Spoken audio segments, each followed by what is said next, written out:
I'm a teacher like you. I teach at the conservatory in Boston. I have a class on Friday afternoon. People come from all over the world and they're excited to be there and they're eager to learn, you know. But what's really going on, they're saying, am I better than her? Am I better than him? I know I'm better than her. I don't think I'll ever be as good as him. I hope I can be as good as her. They're constantly comparing and they're measuring. And when they can't come out to play, let's say the violin, it looks as though there's one person playing the violin, right? There are two people. There's the person who's playing the violin, and then there's another person standing behind the person who's playing the violin, whispering in his ear, you haven't practiced enough. Do you know how many people play this piece better than you do? That difficult passage, you missed it the last time. It's coming right up. You're going to miss it again. That's the voice in the head. And if anybody's saying, what does he mean, a voice in the head? What's he talking about, a voice in the head? That's the voice I mean. Took a moment for you to hear it, right? But that voice keeps talking and talking and talking, and it never stops. You know, sometimes it talks so loudly that it drowns out the music. So my job is to get hold of that voice. And this is how it works. I do it each year. I come into my class at the beginning of the year, and there are about 40 students in my class, and I say, after a little bit of housekeeping, I say, your grade for the year is an A.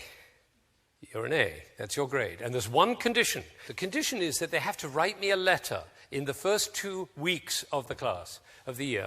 The letter must be dated the following May, when the class ends. So the date at the top is May 2000 of the next year. And then the letter must begin with these words, Dear Mr. Zander, I got my A because. Then they have to write a letter describing who they will have become by the following May to justify this extraordinary grade. And I tell them to fall passionately in love with the person they're describing in the letter. And they do. They write about who they would be, who they could be, who they see themselves as if only that damn voice would stop telling them they can't do it. When I come into class, the person I teach is the person that they have described in their letter. You see, I only take A students. Now, there are a few people looking very concerned and saying, how does he do that? Well, the answer is very simple. You can give an A to anybody. You can give an A to a waitress in a restaurant, to a taxi driver. You can give an A to the other drivers when you're driving in traffic. You can give an A to your mother-in-law. You can give an A to your boss. You can give an A to anybody. What happens when you give an A is that the relationship is transformed.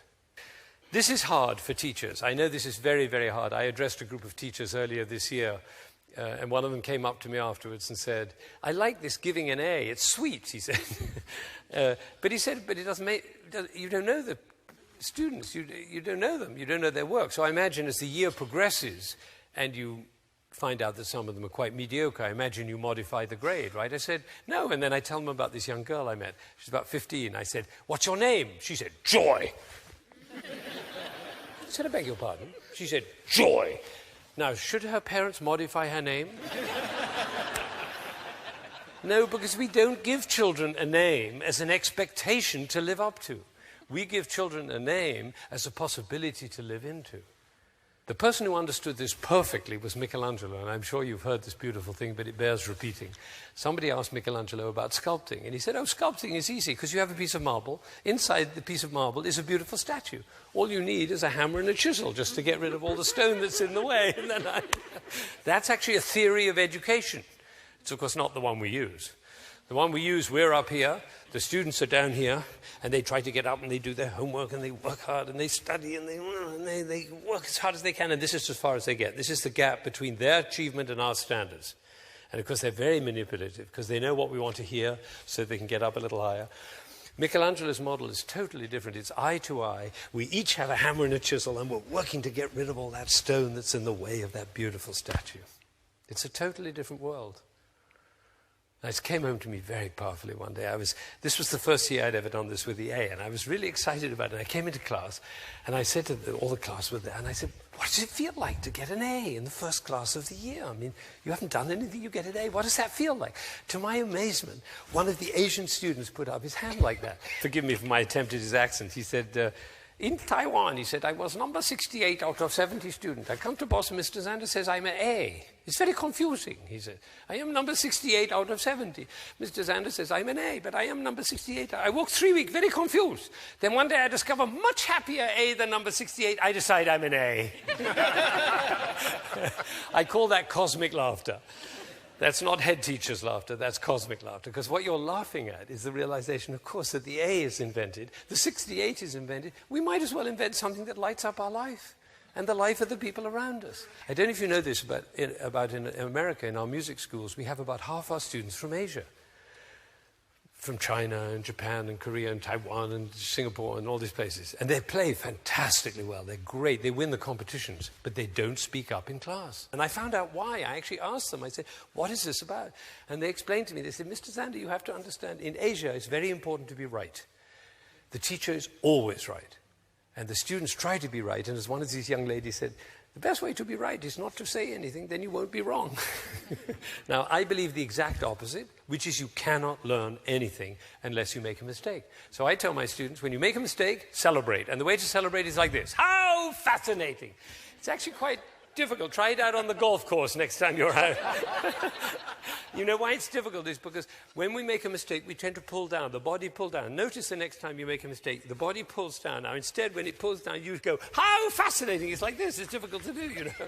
We had a conference of leaders of the music world, you know, heads of orchestras and schools and opera houses and so on, and we had a 3-day conference.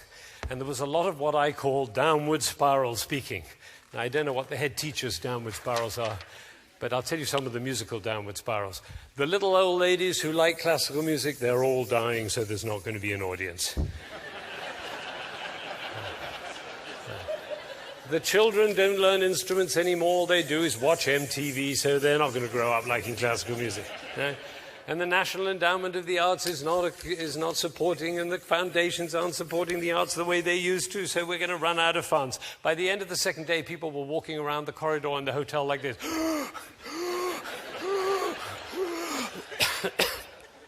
Because, you know, everywhere there's downward spiral. You can't get around. I was looking at the Times this morning, and I thought of bringing it in and showing you how many columns in the Times are downward spirals. It's amazing.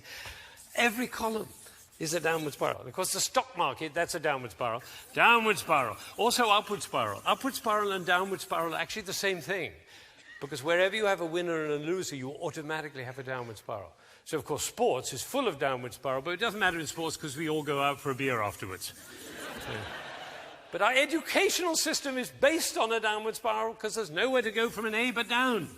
So we shouldn't be surprised if our kids look anxious. Sometimes it seems as though there's nothing but downward spiral, which of course isn't true, which is why I asked for another flip chart. Now over here we have possibility, the world of possibility, the realm of possibility, and this is where the vision is. And vision is very important. Vision is really important because, you know, people get confused about vision. They say, oh, our vision is to be number one. No, that's a goal. Vision, to be a vision, has to be for everybody. Everybody. At this conference, somebody stood up in front of the whole group and said, 3% of the population likes classical music. If we could move it to 4%, our problem would be over. I say everybody loves classical music, they just haven't found out about it yet. How would you walk? How would you talk? How would you be if you thought 3% of the population likes classical music? If only we could. How would you talk? How would you walk? How would you be if you thought everybody loves classical music? They just haven't found out about it. These two worlds are totally different worlds. I had an amazing discovery. This is a really big deal for me. I was 45. I'd been conducting for over 20 years, and suddenly one day I had this kind of road to Damascus event. Eureka! I realized the conductor of an orchestra doesn't make a sound. My picture appears on the front of the CD. But the conductor doesn't make a sound. He depends for his power on his ability to make other people powerful. And when that happened, it changed everything. People in my orchestra said, what happened to you, Ben? What happened? That was what happened. I realized my job was to awaken possibility in other people. Because I wanted to know whether I was doing that. And you know how you find out? You look at their eyes. If their eyes are shining, you know you're doing it. You could light up a village with this guy's eyes. If the eyes are shining, you know you're doing it. If the eyes are not shining, you get to ask a question. Who am I being that my player's eyes are not shining? We can do that with our children too. Who am I being that my children's eyes are not shining? Now, over here, we have goals. Have you noticed how goals tend to be rather grim? We have a goal. It's a rather grim pursuit. We have to make the goal. Now, over here, you can have a goal as part of the vision. By all means, you have a goal, and if you make the goal, great, and if you don't, how fascinating! Because, you know, we all know why we have goals. Why do we have goals? To make our eyes shine, that's all. That's the reason we have a goal. So if the goal posts are too close together, you can't score. If they're too far apart, it's too easy. So if it's not working, the eyes aren't shining, move the goal post. You know, that's the thing. Now, over here you have the words you should, you ought, you need, and you must. Try those out on your children and see if their eyes shine. Over here we have things like, how about, what if, what are we looking for? What's next? Over here, you see, it's totally different language. Totally different. Now, over here, you have blame and fault and threat.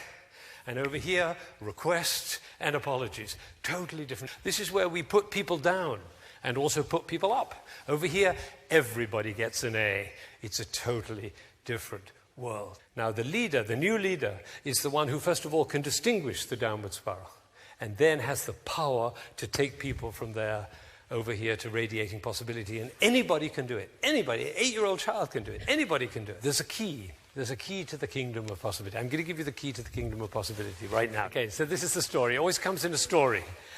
Okay, the story is this. 2 prime ministers were sitting in a room, and they had a conversation about affairs of state, you know, the way prime ministers do. And suddenly the door bursts open, and a man comes in a state of apoplectic upset. He's just like this and making so much noise and racket and carries on. Of course, they stop their conversation. And the resident prime minister says, Peter, please remember rule number 6. Immediately, Peter's restored to complete calm. He bows, he apologizes, and he walks out of the room. They go back to their conversation. 20 minutes later, the door bursts open again. A woman comes in. She's hysterical, and her hair is flying, and mascara's running. Everything is a mess. And shouting again and again. The prime minister says, Maria, please remember rule number 6. Immediately, she bows, she apologizes, she walks out of the room. And then 20 minutes later, it happens for the third time. The third time, the visiting prime minister says, my dear colleague, he says, this is astonishing. He said, I don't believe it. 3 people have come into this room out of control. And you just say rule number 6. Would you be willing to share what this rule number 6 is? He said, oh, it's rule number 6, very simple. Don't take yourself so goddamn seriously. He says, oh, that's a wonderful rule. What, may I ask, are the other rules? There aren't any. Cosmic laughter. Pretty tentative, I must say.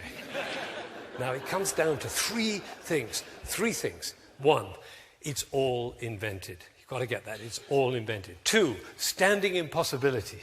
And 3, rule number 6. That's it. Simple.